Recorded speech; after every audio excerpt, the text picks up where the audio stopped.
it's very important to train in a way that replicates the complexity of the situation. With role players, for example, who are playing particular tribes, religious sects, trying to influence you as well as inform you, so leaders can evaluate, again, the sources of information that they're going to be exposed to when they get into an area. Really, education is as important as training, and I'm going to kind of blitz through these and see what you want to talk about in greater depth after these initial remarks. It's important to understand the ethnic, sectarian, the tribal dynamics within a particular region, the historical context, the cultural context in which you're going to operate. It's important for a number of reasons. There's some utilitarian reasons associated with this in terms of, again, evaluating the sources of information, understanding the second and third order effects of your actions. And it's also important, though, to develop empathy for the population, because as TX said, and I'll talk about this a little bit later, really it is all about the population. And to use Iraq as an example, soldiers and Marines might easily become frustrated with the fact that Iraqis are sort of passive. There's this insurgencies raging around them. They're suffering from the insecurity. Their families are suffering from the brutality of this enemy. And you want to know, how come they're not telling us what's going on? What about this enemy? Well, if you view the population in context of having just survived over 3 decades under one of the most brutal and murderous regimes in history, and their primary survival mechanism for that was to blend in, wait it out, not take a stand, then you understand that these people are just trying to survive this ordeal, and that you have to do everything you can to make them feel more secure. A great point that was brought up in the initial session. And so a big part of this is developing empathy for the population. In all training, you have to replicate the uncertainty of the environment, as I mentioned. It's uncertainty that causes fear, anxiety, frustration, and these are some of the factors that can break down discipline within an organization. You have to condition soldiers and leaders to deal with that uncertain environment after having done all you can to remove the uncertainty through the education and training that I mentioned. Leader training has got to focus on counterinsurgency as well as the history and the culture of the region.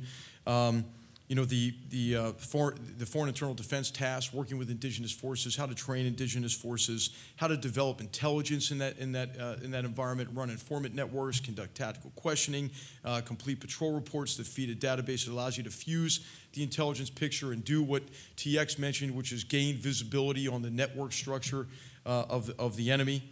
And then there's mental and psychological preparation for leaders. I mean, they ought to read J. Glenn Gray's book, The Warriors, and Jonathan Shea's book, Achilles in Vietnam, and be prepared to lead soldiers through the most difficult circumstances, usually those involving the loss of a comrade, and to make sure, that rage does not become a combat motivator, for example, and you can lead units through this in such a way that you don't undermine your efforts by overreacting to the most difficult circumstances you encounter in this kind of environment where soldiers and Marines, I think, in a way that's really unprecedented, are in continuous combat operations, okay? And the intensity of these operations are different, the nature of these operations, the form of it's different, but I would just submit to you that really never before have soldiers been in continuous combat for a year, and Marines like they are in Iraq. So the psychological and mental preparation and preparation for your leaders to lead units through this is immensely important.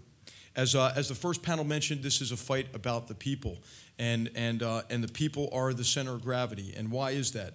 Well, if you think about the insurgents and how they're operating, you have to really endeavor to isolate them from sources of strength and attack their vulnerabilities. Okay. There are a number of sources of strength, some of which were talked about, access to external support, freedom of movement through a particular area, access to finances, access to weapons, an ideology that can be used as a recruiting tool, for the undereducated, unemployed young men. But really, the fundamental strength is their ability to operate freely within the population. And how do they do this? They do this in a couple of ways. First of all, they have to be regarded by a certain percentage of the population as patrons and protectors. And I'll talk more about and I'm using enemies simplistically now. And the way that they do that is through a very sophisticated propaganda campaign and highlighting, I think, some of what can be perceived as inequities in the way we have established a national government, the rush to sovereignty at the national level. There's another story there that Ken may address in his talk, but they sort of try to create a sense of victimology, beleaguerment among in this case, the Sunni Arab, Sunni Turkmen population, such that they are then regarded as patrons and protectors. The other way that they do it is through intimidation and through the most brutal acts you can imagine. And those are mass murder attacks are some of the techniques. But in neighborhoods or towns they want to take over, it's typically by killing an entire family or leaving some headless bodies in the street with notes on those bodies, and then with the explicit message often scrawled on a wall or with a piece of paper that this will happen to you if you're even seen talking to Iraqi security forces, or if anybody tries to join the Iraqi security force, or if you talk to coalition forces and so forth. So it's very important to lift the pall of fear off of the population through improved security, so you take away the enemy's ability to operate freely. I'd like to talk quickly about this enemy and use the enemy and how they operate in our areas as an example, just to deepen your understanding and maybe begin sort of a jump-off point for more of a discussion about this enemy. The enemy in Iraq began as sort of a decentralized, hybrid, localized insurgency, okay?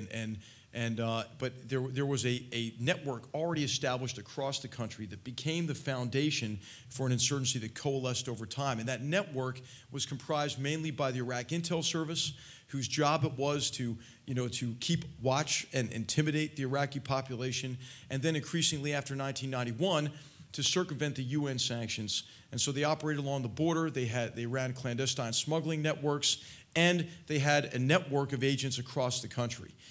As the insurgency coalesced, those agents simply changed their purpose to now intimidating the population, building an insurgency, and bringing in sort of other disgruntled members of the community to join this insurgency. The motivations, as I mentioned, were many. It was sort of a return to the former regime, that's the so-called former regime elements. There was a nationalist dimension to this, an Arab nationalist, an Iraqi nationalist dimension who resented any kind of occupying force, no matter how well-intentioned we are.